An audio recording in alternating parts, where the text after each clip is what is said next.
আসসালামু আলাইকুম, কেমন আছেন সবাই? আশা করি সবাই আল্লাহর রহমতে ভালো আছেন। কিন্তু আমার ছোট বাচ্চাটার শরীরটা তেমন একটা ভালো নেই। তো ওকে নিয়ে আমি যাব মিরপুর ২ নাম্বার শিশু হাসপাতালে। তো এই তো ওদের জামা কাপড় বের করে নিয়েছি, যেহেতু অনেক গরম, যার কারণে আমি একটু পাতলা জামা পরাবো। আর ওর খুবই ঠান্ডা লেগে গিয়েছে, কাশি। তো আমি ওর আগে হসপিটালের যে ফাইলগুলো রয়েছে সেগুলো আমি নিয়ে নিয়েছি। তারপর চাবি, ব্যাগ, টাকা যা যা দরকার হয় সেটাও নিয়ে নিয়েছি। বাচ্চাদের নিয়ে বের হলে আসলে মায়ের কিছু নেওয়া লাগে না, ওদের জন্যই সব কিছু নিয়ে বের হতে হয়। তোর বাবা যাবে না, আমি একাই যাচ্ছি আমার 2 ছেলেকে নিয়ে। তো রিক্সা নিয়ে নিয়েছি। তো অটো রিক্সা যাবে না, পায়ের রিক্সা নিয়ে নিয়েছি, মানে যেটা অটো রিক্সা না বলি আমরা যেটাকে, ওটা। তো এই রোডটা আমার অনেক পরিচিত। এই রোড দিয়ে আমি অনেক ভার্সিটিতে গিয়েছি, তারপর হচ্ছে শিশু হাসপাতাল গিয়েছি। আমার ছোটো বাচ্চা যখন অসুস্থ ছিল, হসপিটালে ভর্তি ছিল 19 দিন নিউমোনিয়া কিন্তু খুবই মারাত্মক একটা রোগ। এটা ছোট বড় সবারই হতে পারে। এটা বিভিন্ন কারণে হতে পারে। তার 5টা কারণ আমি জানি, সেটা বলছি।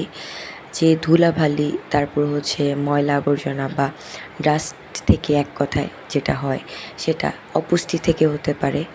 তারপর হচ্ছে আপনার অতিরিক্ত গরম থেকে হতে পারে, অতিরিক্ত ঠান্ডা থেকেও হতে পারে। কয়েলের ধোঁয়া বা রান্নার ধোঁয়া, যে কোনো ধোঁয়া, অতিরিক্ত ধোঁয়া, সিগারেটের ধোঁয়া, সব কিছু মিলে এগুলো হচ্ছে নিউমোনিয়ার প্রধান কারণ।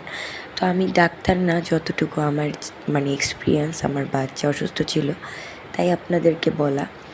আপনার 70 বছরের একজনও নিউমোনিয়া আক্রান্ত হতে পারে, আবার ছোট বাচ্চাও হতে পারে। এটা কিন্তু ছোট বড় সবারই হতে পারে। আমরা ভাবি যে ছোট বাচ্চারই হয়, বড়দের হয় না। না, এটা ভুল ধারণা একেবারেই।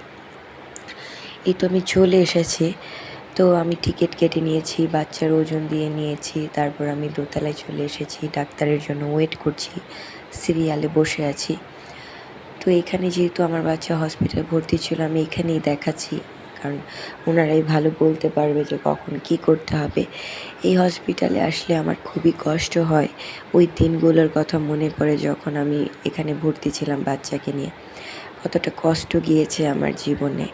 তো এখন যেভাবে সহজ করে বলছি, বা তখন কিন্তু আমার কাছে খুবই কান্না পেত, এক কথায় যেটা। ঘর একেবারে খালি ছিল, কি হবে না হবে, একদম দুনিয়ার সব চিন্তাই আমার কাছে ছিল না, এক কথায় যেটা বলা যায়। আমার বাচ্চাকে কিছু বই কিনে দিয়েছি, কিছু বাজার নিয়ে এসেছি, শুকনা বাজার, দুধ, তারপর হচ্ছে ডায়পার, তারপরে হচ্ছে ন্যাপকিন, টিস্যু। তারপর আমার একটা প্যাড শেষ হয়ে গিয়েছিলো, তো আমি কোন প্যাড ইউজ করি, কোন ন্যাপকিন টিস্যু ইউজ করি, সেগুলোও দেখিয়ে দেব। তারপর ইব্রাহিমের জন্য কিছু বই কিনলাম, ভাবলাম বাচ্চাটাকে পড়াই। এই হচ্ছে অবস্থা। তারপর হচ্ছে আর বাহিরে কিছু কেনাকাটাও করে নিই, কিছু খাইও নি, তাড়াতাড়ি করে বাসায় চলে আসলাম। বাচ্চার অবস্থা বেশ একটা ভালো না। ওর ওষুধ নিয়ে এসছি, ওষুধগুলো খাওয়াবো। ওষুধগুলো আমি কী ওষুধ খাওয়াচ্ছি সেগুলো একটা অন্য ভিডিওতে আমি দেখিয়ে দিব। সবাই আমাদের জন্য, আমার পরিবারের জন্য দোয়া করবেন। সবাই ভালো থাকবেন, সতর্ক থাকবেন। রোগ ব্যাধি সুস্থতাও নেয়ামত, অসুস্থতাও নেয়ামত, কিন্তু রোগ ব্যাধি তো আমরা কেউই চাই না, তাই না? আমরা সবাই সুস্থ থাকতে চাই, সবাই ভালো থাকতে চাই, সুখে থাকতে চাই, তাই না? কষ্টে কেউই থাকতে চায় না। তো এই জন্য আমাদেরকে সবসময় ভালো থাকার চেষ্টা করতে হবে। সবাই ভালো থাকবেন। আল্লাহ হাফেজ।